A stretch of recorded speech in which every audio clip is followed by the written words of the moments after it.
He was the ghost of Gangnam until one woman handed him a cup of coffee and told him to fix his face. Ryeom Taeyang didn't walk into rooms. He invaded them. In Seoul's underworld, his name wasn't spoken, it was whispered, and only when people were sure he wasn't listening. Politicians owed him favors. Police captains owed him their careers. And the scar crawling up the side of his neck was a permanent receipt from the last man who tried to kill him and failed. Tonight, though, the most dangerous man in South Korea was doing something utterly ridiculous. He was sitting in a candlelit restaurant on a blind date. Not his blind date, his friend's. Park Juno had begged him to fill in last minute. 10 minutes, that was the deal. Sit, endure, vanish. He checked his watch. 7 minutes left. The woman across from him hadn't touched her water. Her fingers trembled against the napkin in her lap, and she avoided his eyes like they were open flames. He couldn't blame her. Dark charcoal suit, black shirt unbuttoned at the collar. Heavy silver rings stacked across his fingers, he looked exactly like what he was. A man who owned the dark. 6 minutes. He opened his mouth to end the charade early when, "Here's your coffee, 2 cups. And sir, respectfully, could you maybe relax your face? You're scaring table 6, and they just got engaged." He looked up, and the world stopped. She was leaning over the table, one hand balancing a tray with 2 ceramic cups, the other resting on her hip like she owned this restaurant and every soul inside it. A striking black woman with thick braids gathered into an elegant updo that crowned her head like armor. Dark red button-down shirt, navy blue apron, and dark eyes locked directly onto his without a flinch, a flutter, or a blink. She wasn't afraid of him. Ryeom Taeyang, whose glare had ended negotiations and started wars, was being scolded by a waitress for his facial expression. Because for the first time in his life, a woman looked him dead in the eye like he was just a man. Not a boss, not a threat. Just a man with a bad attitude ruining the mood of table 6. She set the coffee down with a deliberate clink. "Drink that," she said. "It might help." Then she turned and walked away. No bow, no hesitation, no second glance. He watched her go the confident stride between tables, the warm smile she gave an elderly couple 3 booths down like she hadn't just stared down a kingpin. His date said something. He didn't hear it. His phone buzzed. He didn't check it. For the first time in his life, Ryeom Taeyang picked up a cup of coffee he didn't order and did exactly what he was told. What he didn't know was that the terrified woman sitting across from him wasn't just a bad blind date. She was a plant, an informant positioned by a rival syndicate to keep him seated while a kill team assembled in the alley outside. And the fearless waitress in the red shirt and navy apron who interrupted to deliver coffee nobody asked for. She had just saved his life. She didn't know it yet, and neither did he. But the devil of Gangnam had just met the only woman alive who could make him want to be something else. And this story is only beginning. Before we start, go ahead and subscribe, like, and share where you're watching from. It always warms my heart to see our little storytelling family stretch across the world.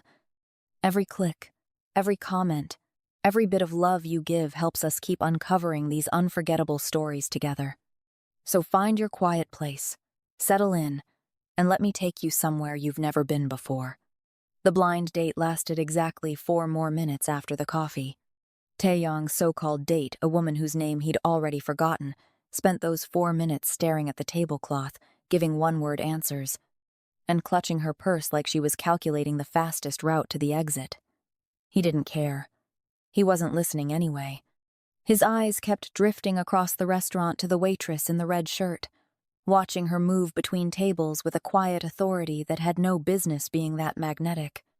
When the date finally mumbled something about an early morning and stood to leave, Taeyang didn't stop her, didn't stand, didn't offer to walk her out.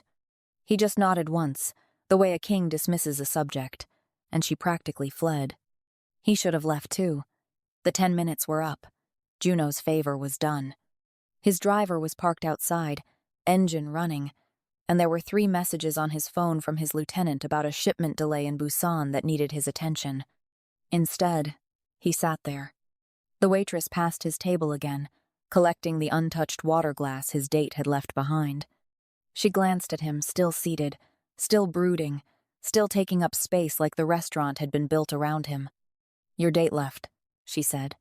"Not a question. I noticed. You didn't walk her out." She seemed eager to walk herself. The waitress tilted her head, balancing the empty glass on her tray. "You know, most people at least pretend to be pleasant on a date. You sat there like you were conducting a funeral." He looked up at her. Those same dark, unblinking eyes. That same unmovable posture. The warm light behind her turned her braids golden at the edges. "It wasn't my date," he said. "That makes it worse," she replied. "You volunteered for this and still couldn't smile once?" Before he could respond, she was already walking away, shaking her head slightly like he was a problem she didn't have time to solve. He watched her disappear into the kitchen, and something unfamiliar stirred in his chest. Not anger, not irritation. Curiosity. Ryeom Taeyang hadn't been curious about another human being in years. He left a 100,001 note under the coffee cup and walked out into the cold Seoul night, and for the first time in a long time, he already knew where he'd be tomorrow. He came back the next evening.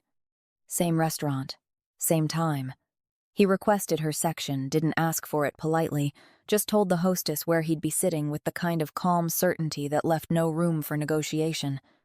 The hostess, who had clearly heard whispers about the man in the charcoal suit, seated him immediately.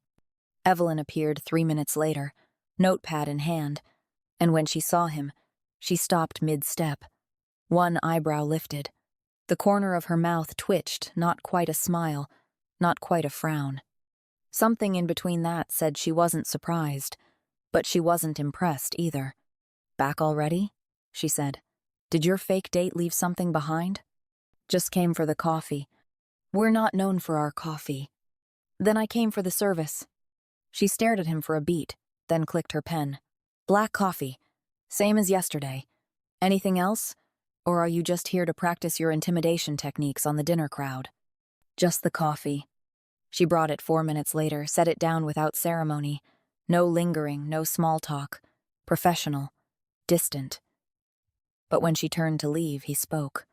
"What's your name?" She paused, but didn't turn around. "It's on the receipt." When the check came, the name printed at the top read, Evelyn C. Below it, the total was 9,001.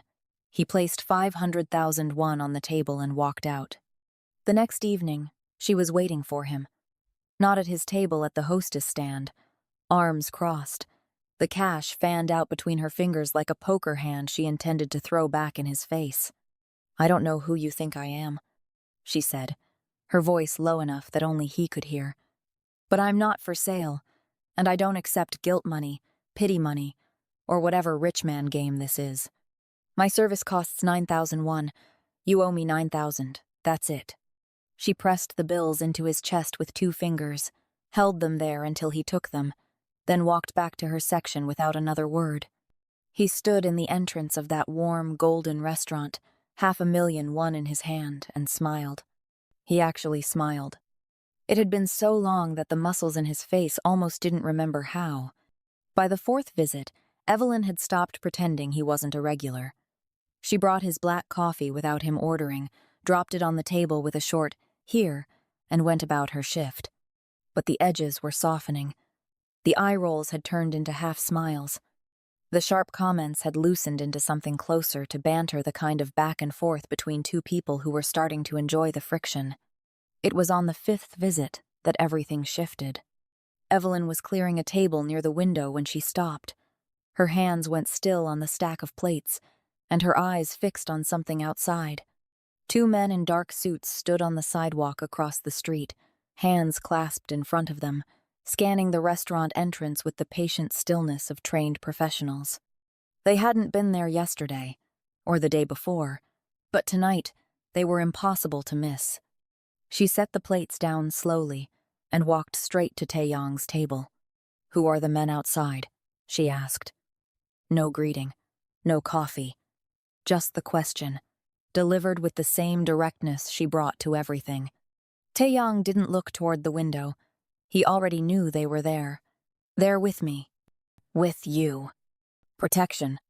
Protection from what? He met her eyes.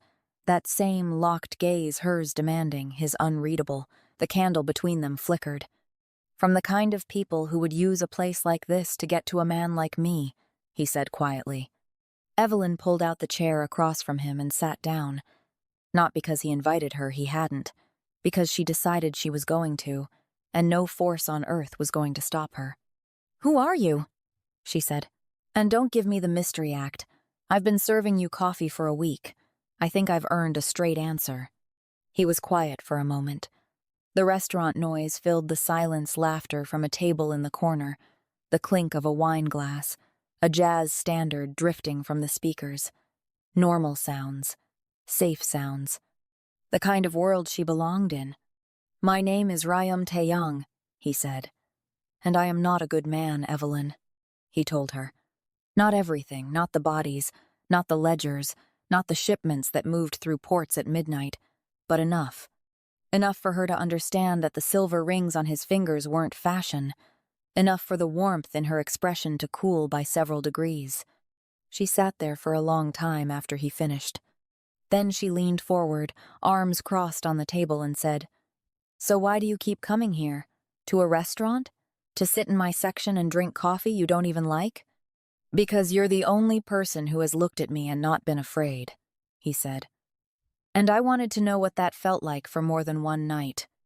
Evelyn studied him, really studied him, the way she might read a page she wasn't sure she trusted. Then she stood up, pushed the chair back in, and straightened her apron. "Your coffee's getting cold," she said. She walked away, but she didn't tell him to stop coming. The rain started at 11, right as Evelyn's shift ended. Not a drizzle.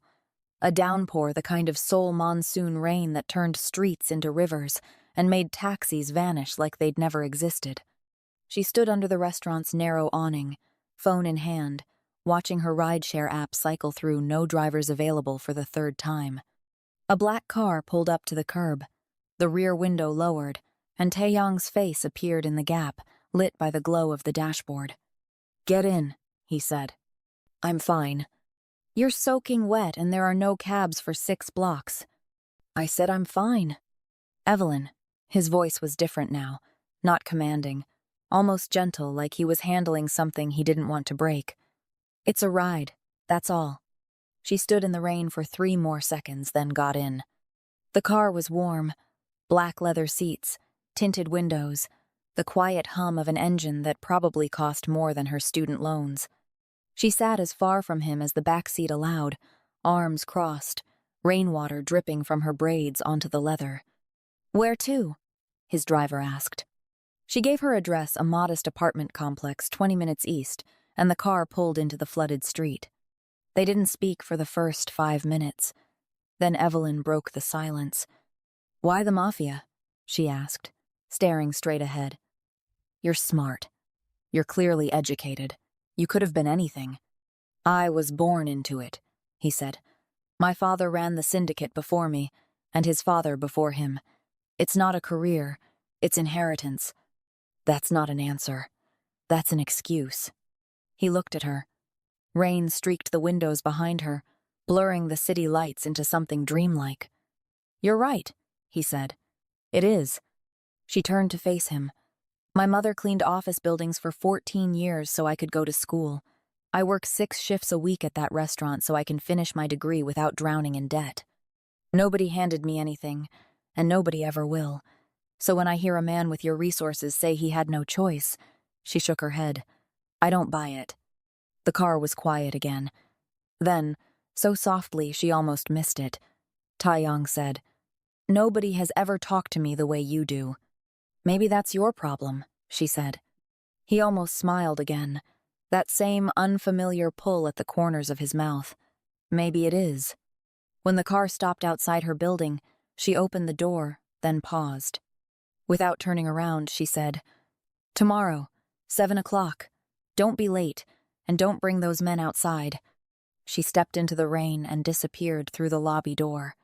Taeyang sat in the back seat, watching the light in her third-floor window turn on, and realized something that terrified him more than any rival, any enemy, any loaded gun ever had.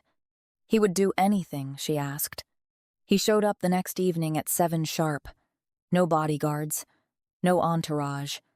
Just him and 2 cups of takeaway coffee from a shop down the street, standing outside her building in a coat that cost more than the rent. She came down 5 minutes late on purpose, he suspected, and they walked to a small noodle place, 3 blocks east, where nobody knew his name and nobody cared. They talked for 2 hours. He learned she was studying public health. She learned he hadn't eaten a home-cooked meal in 6 years. When he dropped her off afterward, she didn't invite him up. But she said goodnight like she meant it, and that was more than enough. It happened on a Tuesday, 4 days later. The restaurant was half full, the dinner rush winding down into the quiet hum of late-evening regulars. Evelyn was wiping down a table near the back when the front door swung open and 3 men walked in. They weren't customers. You could tell by the way they moved, spreading out, scanning the room, their eyes landing on Taeyang's usual table in the corner where he sat with his black coffee, reading something on his phone. They wore expensive coats, but the kind of expensive that was meant to intimidate, not impress. One of them had a tattoo climbing out of his collar. Another cracked his knuckles as he walked like he was warming up for something. The tallest one stopped in the center of the restaurant and spoke in Korean, loud enough for every table to hear. The words were directed at Taeyang, and though Evelyn didn't understand the language, she understood the tone. It was a threat, the kind that came wrapped in a smile. The restaurant went silent. Forks stopped mid-air. Conversations died. A woman at table 4 grabbed her husband's arm. Taeyang set his phone down slowly. He didn't stand. He didn't raise his voice. He looked at the 3 men with the bored patience of someone who had survived far worse and wasn't particularly concerned about what came next. He responded in Korean. 3 words. Whatever he said made the tall one's smile vanish. Then the second man moved. Fast. He grabbed a chair and hurled it toward the bar, sending glasses shattering across the counter. A woman screamed. The hostess dropped behind her stand. Evelyn froze, the rag still in her hand, and in the chaos of that single second, Taeyang was already on his feet, not lunging at the men, moving toward her. He crossed the restaurant in 4 strides, put himself directly between Evelyn and the 3 intruders, and placed one hand behind him, palm open, fingers spread pressing gently against her arm, guiding her backward, shielding her. "Don't move," he said. His voice was ice. Not cold the way it was when he was being difficult at the table, cold the way a blade is cold, functional, precise, and absolutely lethal. His 2 bodyguards materialized from somewhere she hadn't seen, and within seconds the 3 men were being forced toward the door with the kind of efficient, brutal choreography that made it clear this was not the first time. Not even the 10th. It was over in under a minute. The restaurant exhaled. The hostess stood up. Someone started crying softly at table 4. Evelyn's hands were shaking. Not from fear, from the sudden, violent clarity of understanding exactly what Taeyang's world looked like when it bled into hers. The shattered glass on the bar counter. The overturned chair. The look on his face when he'd stepped in front of her, not protective like a lover, protective like a weapon. Taeyang turned to her. His eyes searched her face, and for the first time since she'd met him, she saw something behind the ice. Something raw and desperate and terrified. "Evelyn, don't," she whispered. Her voice was steady, but her eyes were wet. "Just don't." She untied her apron, folded it once, set it on the nearest table, and walked into the kitchen without looking back. Taeyang stood alone in the wrecked dining room, surrounded by broken glass and silence, and understood for the first time what it truly cost to be what he was. Not power, not money, not territory. Her. It was going to cost him her. If you're hooked on Evelyn and Taeyang's impossible love story, smash that subscribe button and ring the bell because the next chapter is going to be insane. Comment below Team Evelyn or Team Empire. Don't miss what happens next. Their love is about to face its deadliest test yet. See you in the next one. She didn't answer his calls for 3 days. Not because she didn't see them 14 missed calls, each one lighting up her phone screen in the dark of her apartment like a pulse she was trying to ignore. She saw every single one. She just couldn't bring herself to pick up, because picking up meant hearing his voice, and hearing his voice meant remembering the way he'd stepped in front of her like a human shield. And remembering that meant admitting she had feelings for a man whose world came with shattered glass and men who threw chairs in restaurants full of innocent people. On the 4th day, he showed up. Not at the restaurant, at her apartment building. No bodyguards, no black car idling at the curb. Just him standing in the lobby in a dark coat, hands in his pockets, looking like a man who had never once in his life waited for permission to enter a room, but was now willing to wait as long as it took. She came down because her neighbor called and said there was a man in the lobby who looked like he might buy the building if someone didn't deal with him. They stood 6 feet apart. The fluorescent lobby light hummed above them, unflattering and honest, nothing like the warm glow of the restaurant that made everything look soft and possible. Here, in this ugly light, they were just 2 people standing on opposite sides of a line neither of them had drawn. "You can't come here," she said. "I know. Those men in the restaurant, that's your life, Taeyang. That's what follows you. Broken glass, screaming customers, people getting hurt because they happen to be in the same room as you. I know. Then you know why I can't do this." He was quiet. His jaw tightened, and she watched him swallow something not words, something deeper. Pride, maybe, or the version of himself he'd been carrying since before he could choose. "What if I changed it?" he said. "Changed what?" "All of it. The organization, the business, the life." She stared at him. "You're talking about dismantling a criminal empire because a waitress asked you to. I'm talking about dismantling it because the waitress is the first real thing I've had in my entire life, and I'd rather burn everything I built than watch her walk away." The lobby was silent. Somewhere above them, a door closed. A television murmured through thin walls. Evelyn crossed her arms, not in anger this time, but in something closer to self-protection, like she was holding herself together. "If you can't leave that world," she said slowly, "then you need to stay away from me. Not for a week. Not until things cool down. Permanently.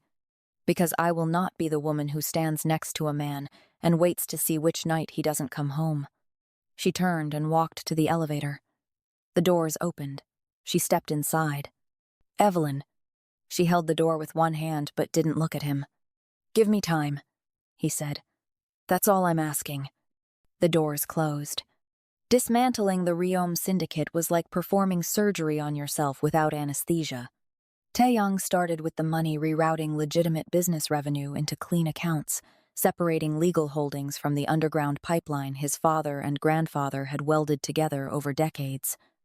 It was meticulous, suffocating work, the kind that required 18-hour days and a level of trust in his accountants that made his skin crawl.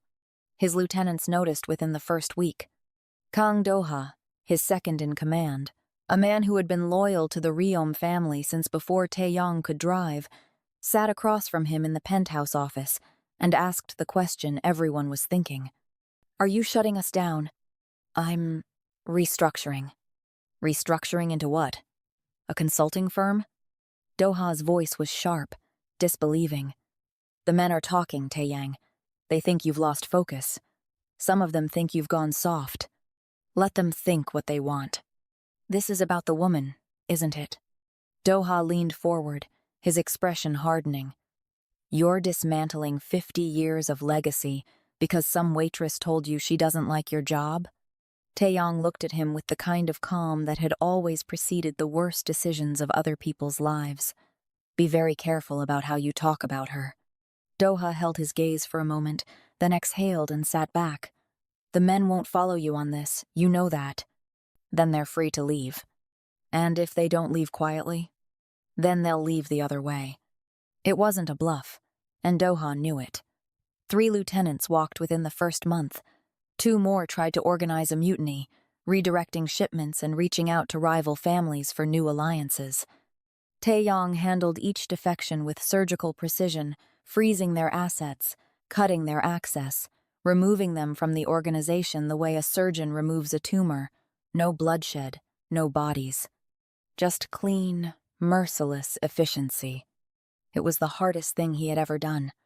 Not because of the danger was his native language, but because every door he closed, every pipeline he severed, every ally he released was a piece of the only identity he had ever known crumbling beneath his feet. Some nights, alone in the penthouse that felt bigger every week, he sat in the dark and wondered if he was building something new or just destroying the only version of himself that had ever survived. Then he'd think of the lobby, the fluorescent light, the way she'd said permanently like she meant it, and he'd get back to work.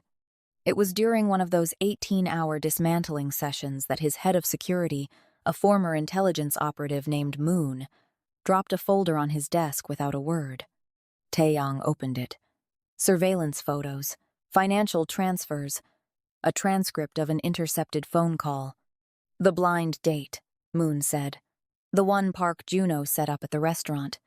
Taeyang looked up. It wasn't a favor. Juno was being blackmailed by the Kwon syndicate. They forced him to arrange it, get you to sit down, keep you visible, keep you stationary. The woman across from you that night was an informant. Her job was to hold you at the table long enough for a two-man team to set up in the alley behind the kitchen. Taeyang stared at the photos. The restaurant, the alley, two men in black, positioned near the service exit, time-stamped 8 minutes into his so-called date. They were going to kill me, he said quietly. The window was narrow. They needed you seated and distracted for at least 12 minutes, but you only stayed for 10. 10 minutes. The deal he'd made with Juno. 10 minutes, and not a second more. What disrupted the timeline? Taeyang asked, though something in his chest already knew. Moon tapped a second photo. Grainy security camera footage from inside the restaurant. A woman in a red shirt and navy apron, leaning over a table, delivering 2 cups of coffee that hadn't been ordered. Her, Moon said. The waitress interrupted the table at the 7-minute mark. She distracted you. More importantly, she distracted the informant who broke protocol and signaled the team outside to abort because the interaction drew too much attention. The hit team pulled out 90 seconds before your departure. Taeyang sat perfectly still. Evelyn Coleman, the woman who told him to fix his face, had accidentally saved his life on the very first night. Her sharp instincts, her refusal to let a brooding man in a suit ruin the atmosphere of her restaurant, her simple, bold decision to walk over and say something it had thrown off an assassination timeline by just enough. She had no idea. She had walked away that night thinking she'd served coffee to a rude customer on a bad date. She had actually pulled him out of a crosshair. He closed the folder and pressed his palms flat against the desk. For a long time he didn't move. And Juno? Taeyang asked. Moon placed a second, thinner folder on the desk. We picked him up this morning. He's cooperating. The Kwon syndicate had his mother's address, photos of his sister's children. He didn't have a choice, or at least, he believed he didn't. Taeyang was quiet for a long moment. Park Juno, his oldest friend, the man whose voice had cracked on the phone begging for a favor, hadn't been setting up a date. He'd been setting up a funeral. Not because he wanted to, but because the people Taeyang had spent his life becoming were the same people who had turned his friend into a weapon against him. Protect his family, Taeyang said. Move them somewhere safe, and tell Juno I'll deal with him when this is over. Moon nodded and left. Taeyang picked up his phone. He didn't call Evelyn, not yet. What he had to tell her needed to be said face to face. But he pulled up her name in his contacts and stared at it for a long time, and somewhere beneath the cold machinery of his mind, something cracked open. The woman who had saved his life deserved a man worth saving. He wasn't that man yet, but he was getting closer. They came for her on a Wednesday. Her shift ended at 10. The restaurant was closed, the kitchen dark, the dining room empty except for the chairs stacked on the tables and the faint smell of espresso that never quite left the walls. Evelyn was locking the side entrance when 2 cars pulled up silent, Lights off, blocking the narrow street in both directions. 4 men stepped out. She didn't recognize their faces, but she recognized the energy. The same energy as the 3 men who had walked into the restaurant weeks ago and turned a quiet dinner service into a war zone. "You're coming with us," the tallest one said in accented English. "Your boyfriend owes us a conversation." Evelyn's heart hammered against her ribs, but her voice came out steady. "I don't have a boyfriend." "Ryeom Taeyang, don't play stupid." "I'm not playing anything, and I'm not going anywhere with you." The man took a step forward. And then, sirens. Not distant, not approaching. Already there. Blue and red lights erupted from both ends of the street, like the night itself had caught fire. Unmarked police vehicles poured in from side streets, officers in tactical vests flooding the narrow alley with flashlights and shouted commands in Korean. The 4 men froze. Then chaos, hands in the air, weapons clattering to the pavement, doors wrenched open, bodies pressed against hoods. Evelyn stumbled backward against the restaurant wall, chest heaving, watching the scene unfold like a detonation in slow motion. A black car pulled up behind the police line. The rear door opened, and Taeyang stepped out. No entourage, no rings on his fingers tonight. She noticed that immediately, though she couldn't have explained why it mattered. He walked past the police officers, past the arrested men, past the flashing lights and the shouted orders, and stopped in front of her. "Are you hurt?" he asked. She shook her head, unable to speak. "The Kwan Syndicate," he said. "I handed their financial records to the federal prosecutor 6 hours ago. Every offshore account, every laundered dollar, every bribed official, all of it. Their assets are frozen. Their leadership is being arrested as we speak, in 5 locations across Seoul. Moon intercepted their communications 2 days ago. We knew they were coming for you tonight. These 4 were the last loose end." She stared at him. "You called the police?" "I called the law," he said. "Not my men. Not my guns. The law." Behind him, the officers were loading the 4 men into vehicles. One of them shouted something at Taeyang as he was pushed into the back seat, something furious and guttural. Taeyang didn't flinch, didn't turn, didn't acknowledge it. He kept his eyes on Evelyn. "There's something else," he said quietly. "The night we met the blind date, it was a setup. The Kwan Syndicate blackmailed Juno into luring me there. The woman sitting across from me was an informant. There was a hit team in the alley, waiting for the right moment." Evelyn's breath caught. "They were going to kill me, yes, but you walked over with 2 cups of coffee nobody ordered and told me to fix my face. You disrupted the informant's signal. The hit team aborted." He paused. "You saved my life, Evelyn, on the very first night, and you didn't even know it." She pressed her back against the cold brick wall, her chest rising and falling.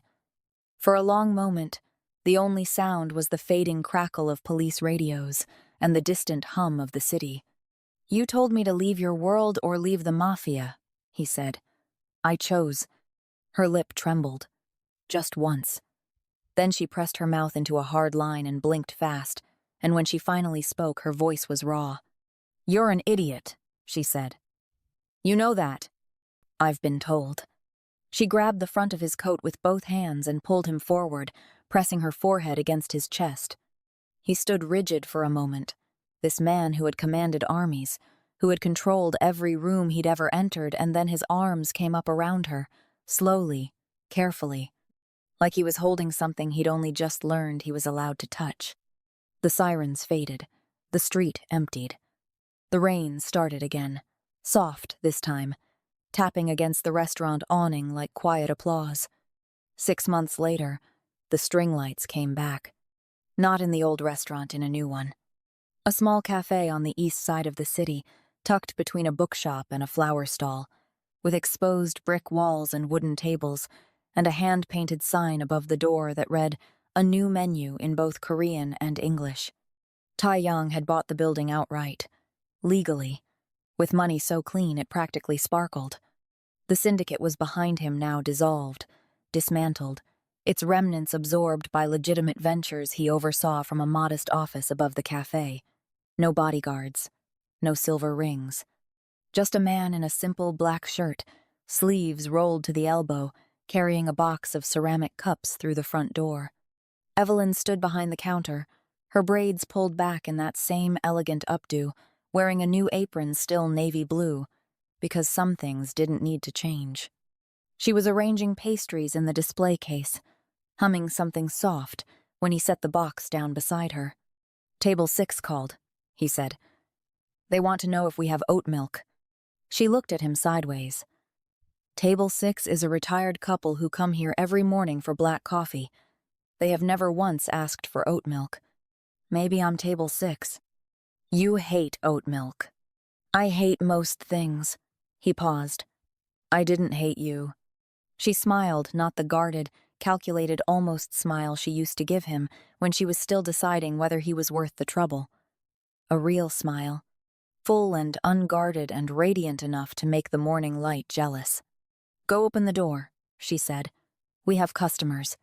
He crossed the small cafe, his cafe, their cafe, and unlocked the front door.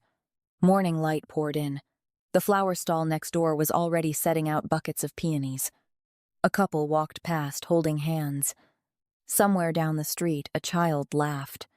He stood in the doorway of a life he had never imagined, built on the ashes of one he had never chosen, and thought about the night it all started a favor for a friend. A candlelit table, a cup of coffee he didn't order, and a woman who looked at the most dangerous man in Seoul and saw nothing worth fearing. The devil of Gangnam was gone. In his place stood a man, just a man, and for the first time that was enough. This story is about to get even more twisted. Drop a comment, do you think Taeyang and Evelyn's love can survive what's coming next? Like this video if you're obsessed with this forbidden romance between a Mafia king and the one woman who refused to bow. It keeps getting more dangerous, and the stakes are about to get deadly. The next chapter drops soon, and trust me, you are not ready for the truth about who was really sitting across from Taeyang on that blind date. See you in the next one, if Evelyn survives.